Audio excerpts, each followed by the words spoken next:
was about 18, and I was just kind of doing my own thing. I was living with my brother, and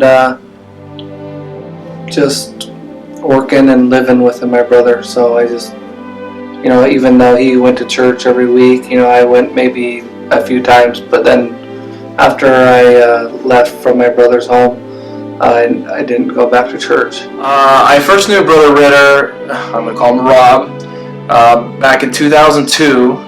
Actually, to make a long story short, he moved down from Utah to come live in Arizona, and I happened to be roommates with it was my home and my brother. We both had a home together, and he actually was really good friends with our roommate from Utah as well, and we brought him into our home as well, and that's kind of where it began. So I've known him since, it's been roughly almost 15 years. My name is Stacy Ritter. We've been married 9 years in March. I went to church. I kind of go to church like occasionally as I was growing up, but never, like my parents did never to really have us go to church or study the scriptures or anything like that. I believed in God and Jesus and those kind of things, but I wouldn't really say I was religious. Donovan. Annabelle. Phoenix! Thank you. The Ritters had just moved in across the street from me in my neighborhood, and he had a BYU sticker on his car, and I was like, I guess you're LDS then? He's like, no, I'm actually not. I grew up LDS, but I don't go to church anymore. I don't do that anymore. I ended up being eldest quorum president. I was called as eldest quorum president, and that's when I started looking at names of people in our boundaries and ward area, and found that Rob Ritter was in our area. So yeah, it was at least 3 years from the time that he moved into the ward and started getting involved. I mean, he knew the Paces from our ward too, and they used to be roommates. So 3 years of just us just kind of dripping on them, I guess, before they actually came out. But we ended up inviting the Kleins. They were involved in Scouts too, and they live right down the road from Brady Klein. And I said, hey, just go drive by the house and just knock on the door and invite them every week. Invite them every week. They'll eventually come. They'll get annoyed and they'll finally go to Scouts with you. So he agreed, and so he started showing up at the door, and they ended up going to Scouts. I met Brother Ritter at a Pinewood Derby. I was, at that time, the secretary in the state primary presidency. The first time I met them was when they came to church. They had been in an active family in our ward, and we had talked about them. I think one of the boys was coming to Scouts, and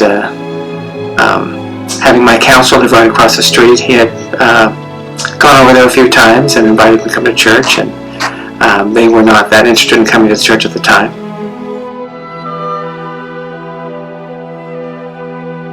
It was doing the Weeblos Merit Badge for my son.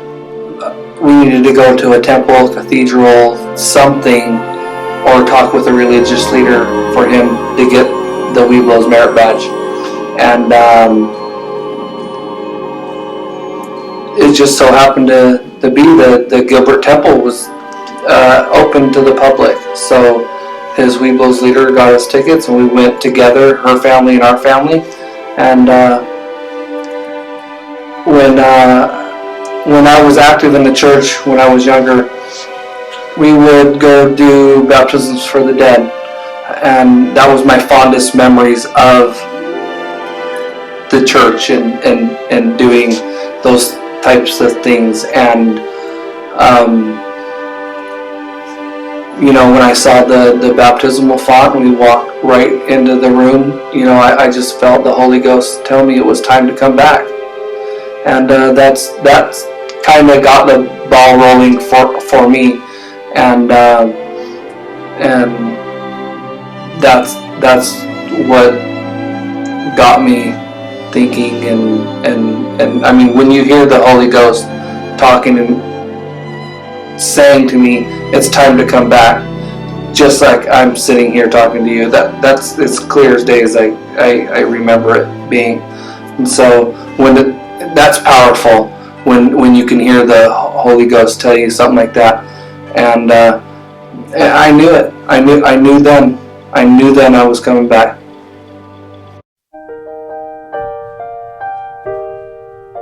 After like the first couple lessons, and Brother Pace was there too, and we went over some things, and I remember saying, well, like, how do I know that what you're telling me is true? I could think a lot of converts probably have had those questions, and so at that point I expected kind of like not a sales pitch, because that's not the right word, but I expected them to kind of like try to convince me that what they were telling me was true, and their response was just that they would invite me to pray about it. And it was like, as soon as they said that, like everything just like changed in me, like that like hit me, because when they said that, like I knew that the things that they were telling me, they didn't need to convince me of it. They knew that those things were true, and they knew, they had so much faith in those teachings that if I just prayed about it, that I would know too. Like, that was the first time that I was conscious of being able to feel the Spirit, and I knew that this was true. It was a very gradual thing. We would continue, and it was definitely not by any means just my part or my counselor's part or anything. It was really a big thing of the whole ward really contributed. Once he started attending, it was pretty soon we decided, hey, he likes to come to Scouts, he really wants his kids to be there. We got him the calling, being a Scout leader, and kind of all went from there. Off and on, we talked about them as far as their missionary work. We talked about them, every single Sunday. And how we could fellowship them best, and how we can make them feel most comfortable. They have some visible tattoos, and we don't want to make sure they didn't feel uncomfortable with that. About it, we had Relief Society contribute to it. They would try to stop by and visit with Stacy and make friends with her.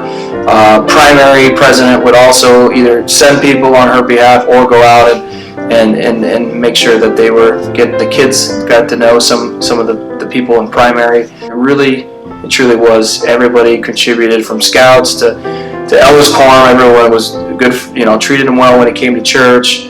But it was just a big collaboration of everybody, just showing love and being friendly to them. When we had the discussions with the missionaries, they told me that I would probably be able to baptize my kids and my wife, and I didn't know that I could do that, because I have tattoos, and I've kind of lived a life that maybe wasn't right, but that was special for me to know that I could baptize my kids, and that was a wonderful day for me. I guess, like, more than anything, I knew that it was a really special day, and it felt like a day of, promises and blessings, and almost like a new life starting for us. But I was kind of overwhelmed at how, like, it was equally as special for like other people, people in the ward that we really didn't even know all that well yet. I didn't. I had maybe gone to church like 2 months before, 2 or 3 months. And so I was just kind of like pleasantly surprised that, wow, like all these people, love me and my family and care about us, and they're genuinely like happy that we're doing this. And I've never had that before, The day I was baptized, I felt the Holy Ghost come into my body, and I felt really spiritual, and I enjoyed it. I enjoyed that day.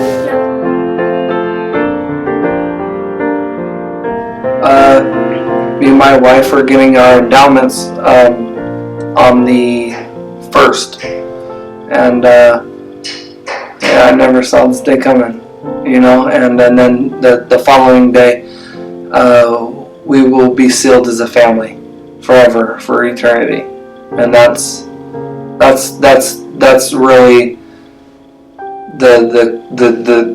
the brightest moment yet and we can't wait. I think knowing what I know now and being a member of the church and knowing that I've made it to this point, it's almost like now, it gets better than this, and things are great now. Like I feel so blessed to even have met those missionaries, to know what I know, because if no one had ever told me, like I said, for me it was just, I needed the knowledge, I needed to know, and I needed to pray about it, and that was it, and now I'm like, I'm never letting this go, so I'm really happy now. And so to know that, like officially I'll be able to be sealed to my husband and my kids, and that no matter what, I'm gonna be with them for all of eternity, that brings me a lot of comfort and happiness and peace, like beyond anything else that I've ever known.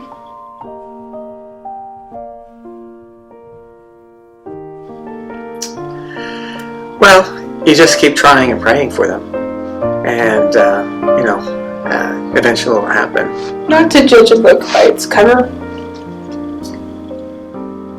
The Ritters are incredible, and the spirit they bring to our ward, and their change in a year, their spirituality, and even their appearance, they just glow. And really, not to judge a book by its cover, because if people look at the outside, they could have passed up just a wonderful opportunity as teaching the Ritters.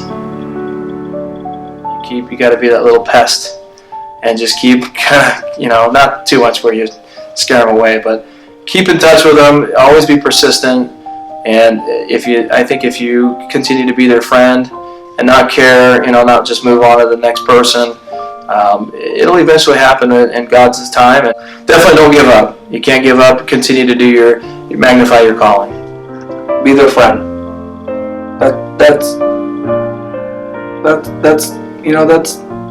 Be their friend. Just be there for them, whatever they need. Let them know that you're there, and they can call you whenever they need that help. I think we're probably the poster children for not judging a book by its cover, because there's a lot of people that would look at us and it wouldn't even cross their mind that we could be LDS just because of the way we look. So I think feeling that welcomingness and loving from everyone else really helped us a lot.